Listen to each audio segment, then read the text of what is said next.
Kasi na kayo memorize sa Matthew 6:33. Kasi kabisado na. Seek ye first the kingdom of God, and all these things shall be added unto you. So sa Bisaya pa na siya, ato lang hubaron, kaya ang dali masantan. Nga unaha ang Ginoo, kung tidugang ron ako ang tanan ng mga kinahanglan. So karon ngaligo man ta na ata diri, at least natay pamaagi nga makadungog ta sa pulong sa Ginoo. So at least mauna na to ang Ginoo. So sa pamaagi nga mauna to Ginoo, kanang igmata na to ining kabuntag. Pasalamat kita sa Ginoo. Pero sa tinuod nga pagka-istorya, to be honest, usahay mo ang Ginoo nga naman.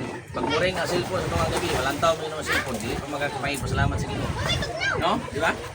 So, sa pagkaroon, before ta maligo, at least na nauna na to ang word.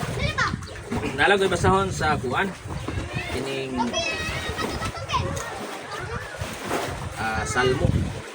Ingon daw Salmo 96 verse 1 to 3. Awiting bagong awit ang Ginoo, awitin ninyo ang Ginoo tibok kalibutan, awitin ninyo ang Ginoo dayga siya.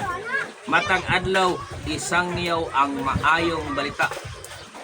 Nga siya ang nagluwas nato. Grabe no, matag adlaw iyang giingon diri. So ang pangutana ron. Matag adlaw ba nga nakasangyaw ta sa maayong balita o sa himaya sa Dios. Murag sar Ginoo. Ngay naman. Gumika na sa tong mga iyaya man sa grupo. Walay problema nga lain-lain tag simbahan kay nga naman naay simbahan nga dili kayo tatudluan nila nga magkat-on sa pulong sa Ginoo. Mo na nga bisan pag unsay ngalan si mo simbahan usara tong Dios. Oo, usara. Dili ato na irespeto nga unsay ngalan sa tong church. Pero dapat ang atong Ginoo is more gyud si Jesus Christ. Dayon, siyempre dili gid kalimot ako gikan ko sa karaang pundok. Wala kayo nag-invite na mo ngay naniyon pagbasa ang Bible, ingon na niyon pagsimbay, naniyon pagampo. Mo ning wala ko nakakakon. Pag duty na ko diha sa Mulabi, ako amo diha, imbita ko niya og Bible sharing. Unsa na Bible sharing? Unsa nang verse, unsa na mga teksto. So dito ra din nakakaton ko. Niya karon, ingon diri nga isangyaw ang maayong balita nga siya ang nagluwas kanato. Kung wala ta giluwas sa Ginoo actually or sa tinuod lang, wala ta diri karon. Kaya nga naman ang Roma 6:23 nga Roma 3:23 ingon dia nga kitang tanan nakasala ug nilayo sa himaya sa Dios. Kaya ang bayan sa sala mao ang kamatayon. Bot masabot patay ta kung wala ta giluwas sa Dios. Wala ta giluwas sa Jesus Christ. So karon gahapon pa lang nagdagan ako una unsay maayo na akong buhaton bisag dili ta makadtong simbahan at least kadungog na sa pulong sa Ginoo. So sa unsa nga pamaagi kita mabasa ta sa Bible para ang itong nakatunan sa Bible ato ko nang ma-share sa atong mga kaila. Kaya nga naman ang reality ang tao dili gyud na magbasa sa Bible. Kaya nga naman naay daghang bation katulgon dili kasabot labad ang ulo. Mao na pamaagi sa panuway. Mao na pamaagi sa panuway nga dili basa sa Bible. Pero kung imo gyud nang kung naay leader nimo na kay mga barkada pa nato karon, wala ano mo expect nga magsangyaw ko karon. So naay gamiton ang Ginoo.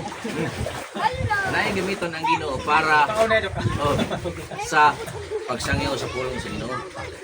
So ba't pasabot ay nakita sa mga tao pag nakita nila nga nagsigag basa sa Bible, naay hunahuna sa tao nga ikaw lang kay mas suod mo sa Ginoo, mas dali ka dunggon. So ninana siya sa kinsa tong nagatuo nagadawat nako moray mahimong akong anak. So karon ato ning pamalundungan ako ang ato ni himuon nga pagampo is isip na ato ang kaugalingon nga pagampo atong nawaton si Jesus. Tangyon ta mo sa pagdungo sa inyong ulo pagampo na dayon atong nawaton si Jesus Christ kay ano na si Jesus Christ na niya kinabuhi ng walay katapusan.